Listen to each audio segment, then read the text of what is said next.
Hi guys, നമസ്കാരം. നമ്മുടെ big boss ഹൗസിലെ പല ടാസ്കുകളും സീസൺ 7-ലെ ഏറ്റവും ക്ലാസിക് ടാസ്കായ ഹോട്ടൽ ടാസ്ക് വരെ ഒളിഞ്ഞടുങ്ങി. അത് ബിഗ് ബോസിന്റെയോ ഏഷ്യനെറ്റിന്റെയോ എൻഡമൽ ഷൈന്റെയോ ഒന്നും ഒരു കുഴപ്പമല്ല. അവിടെ ഇറക്കിയ ഗസ്റ്റുകളും വെറും പാടുകളായിപ്പോയി. സത്യത്തിൽ എന്തിനാണ് ശോഭയൊക്കെ അവിടെ ഇറക്കിയെന്ന് ചോദിച്ചാൽ എനിക്ക് അറിഞ്ഞൂടെ. എന്താണ് ശോഭ അവിടെ വന്ന് കാണിച്ചിട്ട് പോയത്? എന്താണ് ഷിയാസ് കരീം അവിടെ വന്നിട്ട് കാണിച്ചിട്ട് പോയത്? എനിക്കറിയില്ല. ഇതാണോ ശരിക്കും പറഞ്ഞ ഹോട്ടൽ ടാസ്ക്? പിന്നെ അത് അവര് പോട്ടെ, അവരെക്കാളും വേഴ്സ്റ്റ് ആയിട്ട് ഒരുത്തനെ കൊണ്ടിറക്കിയിട്ട് റിയാസ് സലീം. ആക്ച്വലി ഇത് ഹോട്ടൽ ടാസ്ക് ആണ്. അദ്ദേഹം ഗസ്റ്റ് ആയിട്ടാണ് അത് വന്നിരിക്കുന്നത്. പക്ഷെ എന്താണ് അദ്ദേഹം അത് കാണിക്കുന്നത്? ഭയങ്കര ഇംഗ്ലീഷ് വന്നിട്ട്. ഈ ഇങ്ങേരുടെ ഈ മലയാളം ബിഗ് ബോസിൽ വന്നിട്ടുള്ള ഇങ്ങേരുടെ ഇംഗ്ലീഷ് പറച്ചിൽ കാരണം സഹികെട്ട ലാലേട്ടൻ വരെ ചോദിച്ചിട്ടുണ്ട്, താൻ എവിടെയാണോ പഠിച്ചത്? അപ്പൊ ഏതോ ഒരു ഗവൺമെന്റ് സ്കൂളിലെ പേര് റിയാസ് സലീം പറയുന്നത് കേട്ടു. ഞാനും ഒക്കെ ഗവൺമെന്റ് സ്കൂളിന്റെ പ്രൊഡക്റ്റ് ആണ്, ഞാനും ഒക്കെ നല്ല അസലായിട്ട് ഇംഗ്ലീഷ് സംസാരിക്കുന്നതാണ് എന്റെ ഒരു വിശ്വാസം.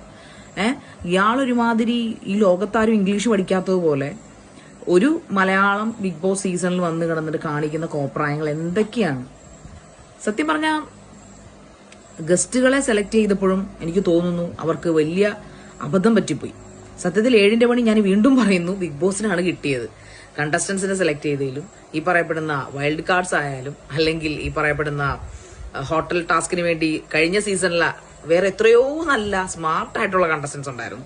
ഇവരെയൊക്കെ ഇറക്കിയപ്പോൾ നമുക്ക് അറിയില്ല എന്താണ്. ഒരുപക്ഷെ അവർക്ക് ഈ ഏഷ്യനെറ്റ് ആയാലും ബിഗ് ബോസ് ആയാലും ആൾക്കാരെ ഇറക്കുമ്പോൾ അവരുടെ ചിന്ത ഉറപ്പായിട്ടും സീസൺ കൊളവാക്കാനല്ലോ, സീസൺ നന്നാക്കും എന്നുള്ള പ്രതീക്ഷയിലാണ്. പക്ഷെ അവർക്കും മനസ്സിലായിട്ടില്ല എന്താണ് ഈ സീസൺ 7 ബിഗ് ബോസ് എന്താണ് ഉദ്ദേശിക്കുന്നതെന്ന്. ഒരു വകയും മനസ്സിലാക്കാത്ത മണ്ടന്മാരായ കുറച്ച് ഗസ്റ്റുകളും മണ്ടന്മാരായ കുറച്ച് കണ്ടസ്റ്റൻസും കൂടുള്ള ഒരു അവിയൽ വരുമ്പോ പരിപാടിയാണ് ഇപ്പോൾ BB7 നടന്നുകൊണ്ടിരിക്കുന്നത്. അവിടുത്തെ ഒരു പൂർവ്വ വിദ്യാർത്ഥി എന്നൊക്കെ പറയുന്നല്ലോ, പൂർവ്വ കണ്ടസ്റ്റന്റ് എന്ന നിലയിൽ സത്യത്തിൽ കാണുമ്പോൾ എനിക്ക് ചിരിയും ലജ്ജയൊക്കെ തോന്നുന്നു. എനിക്കറിയില്ല എന്താകും ഇതിന്റെ അവസാനമെന്ന് ഓർത്ത്. സത്യത്തിൽ എനിക്ക് നല്ല ആകാംക്ഷയും ഉത്കണ്ഠയും ഒക്കെ ഉണ്ട്. എന്തായിരിക്കും ബിഗ് ബോസ് 7ന്റെ അവസാനം? ആർക്കാണ് 7ന്റെ പണി? ജനങ്ങൾക്കാണോ, കണ്ടസ്റ്റൻസിനാണോ, അതോ ഈ കഷ്ടപ്പെട്ട് ഇവരെയൊക്കെ ഓഡീഷൻ എടുത്ത് മറ്റേ രാജകീയമായിട്ടുള്ള സൽക്കാരങ്ങൾ കൊടുത്ത് തീറ്റയും കൊടുത്ത് ബിഗ് ബോസ് ഹൗസിനുള്ളിലേക്ക് കയറ്റിവിട്ട എൻഡമോ ഷൈലിനും ബിഗ് ബോസിനും ഏഷ്യാനെറ്റിനും ആണോ അവസാനം അറ്റ് എൻഡ് 7ന്റെ പണി കിട്ടാൻ പോകുന്നത്? കാത്തിരുന്ന് തന്നെ കാണേണ്ടി വരും. കഷ്ടം റിയാസ് സലീം. നിങ്ങൾ സ്വന്തം ചാനലിൽ കാണിക്കുന്ന കോപ്രായങ്ങൾ കൂടാതെ ആ ഒരു സീസൺ 7 വന്ന് അത് കുറച്ചുകൂടെ മനോഹരമാക്കേണ്ടതിനും കുറച്ചുകൂടെ ഒരു ഗെയിം ആക്കേണ്ടതിന് പകരം നിങ്ങളുടെ വൊക്കാബുലറി വന്ന് കാണിക്കാനുള്ള സ്ഥലമാണോ ബിഗ് ബോസ്?